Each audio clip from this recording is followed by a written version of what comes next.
Salut, c'est One Shot Media, on est au VAP Expo Lyon 2025 et on est sur le stand de Belgium. On est avec Maxime qui va nous présenter les nouveautés produits et puis qui va nous raconter un petit peu aussi ce qui se passe en Belgique puisque la marque est originaire de là-bas. Bonjour Maxime, merci de nous accueillir. Est-ce que tu peux nous dire un petit peu ce que tu présentes aujourd'hui sur le salon? Aujourd'hui, on est venu présenter 5 fruités frais, typés un peu puff, parce qu'on voit aujourd'hui que le puff prend pas mal d'ampleur, avec des saveurs assez prononcées niveau goût, niveau sucre. Donc on travaille avec des produits sans sucralose de qualité française, avec des aromaticiens français. On est venu aussi avec 10 nouveautés gourmandes, donc 5 concentrés 30 ml et 5 50 ml prêt à vaper avec des saveurs type popcorn, caramel, beurre salé.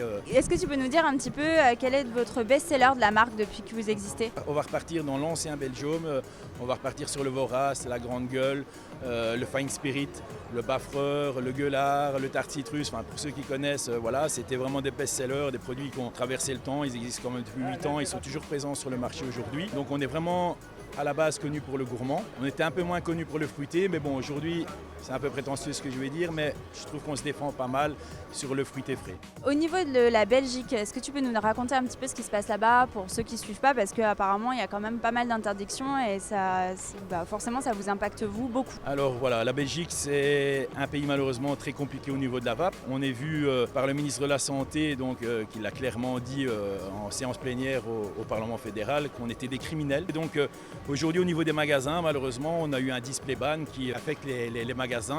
Donc aujourd'hui, dans les magasins de vape, vous rentrez en Belgique dans un shop, tout est caché, plus rien ne peut être visible, aussi bien matériel que jusqu'au chargeur de piles qui doit être quasiment caché. Donc ça en devient ridicule. Et puis 2-3 mois plus tard, on a une taxe qui est tombée du ciel. Donc cette taxe, elle a été annoncée en septembre, elle devait être de 10 centimes le millilitre. Elle s'est transformée en 15 centimes malheureusement. Et donc du coup, voilà, cette taxe a été sortie au mois de septembre, appliquée au 1er janvier 2024. Depuis, on a vu clairement qu'au niveau du marché belge, 30-40% des magasins n'ont pas su supporter le coût, surtout les frontaliers.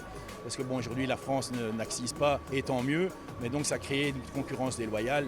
Les Belges vont se fournir principalement en France. Il faut compter qu'en Belgique, un prix du 50 ml, donc achat boutique, tourne aux alentours de 14,40 € hors TVA, pour être vendu à 29,90 €. Voilà. Oui, donc en France, pour comparaison, on est à peu près au niveau des 20 €, je crois. Vous êtes vers les 30 € pour du 50 ml, quoi. On est sur les 29,90 €, ouais, c'est vraiment le prix et il faut compter 3,50 € plus ou moins par NicoBoost. Et au niveau du DAI, comment ça se passe du coup là-bas? On va dire clairement que la base vient du Saint-Esprit aujourd'hui parce qu'elle est à 198 € le litre. Alors que voilà, si vous prenez une pharmacie par exemple, elle vend du propylène-glycol, glycérine végétale sans accise parce que c'est un produit pharma. Le cosmétique le vend aussi parce que c'est un produit cosmétique.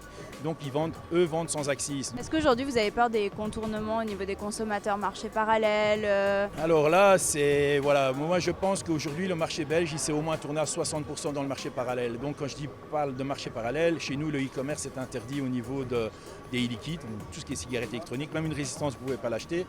Bon, on sait tous qu'il y a plein de sites qui livrent. Voilà, je ne suis pas là pour les critiquer bien sûr, mais oui, le marché parallèle a pris une dimension démesurée par rapport à avant la mise en application d'Axi. Donc ça veut dire que tout ce qu'ils ont mis en place, le marché parallèle qui s'est créé, tout ça, ils n'arrivent pas à le réguler, ils n'arrivent pas à le contrôler.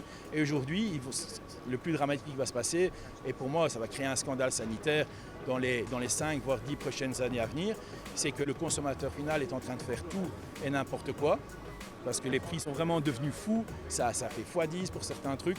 On va parler de la base où le prix se situe environ à 15 € le litre. On doit le vendre 198 € le litre. C'est devenu dingue en fait. Vous avez des dates un petit peu au niveau de ce projet d'interdiction des arômes? Écoutez, on est en plein dedans. Donc ça nous avait été dit que ce serait discuté en séance plénière en octobre. On est en octobre, on n'entend rien. On est en train de surveiller tout ce qui se décide et tout ce qui se dit au niveau du gouvernement fédéral.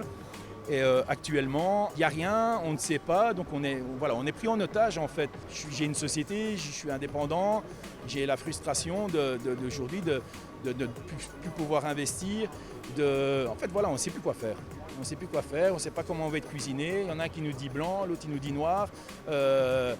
Voilà, en réalité, on est complètement perdu en tant qu'acteur de la cigarette électronique en Belgique. Ça devient très compliqué. Vraiment très compliqué. Merci beaucoup pour votre témoignage et puis on espère affaire à suivre. On espère pour vous que ça se passera au mieux et qu'on n'aura pas ça en France. Merci beaucoup. Bon salon.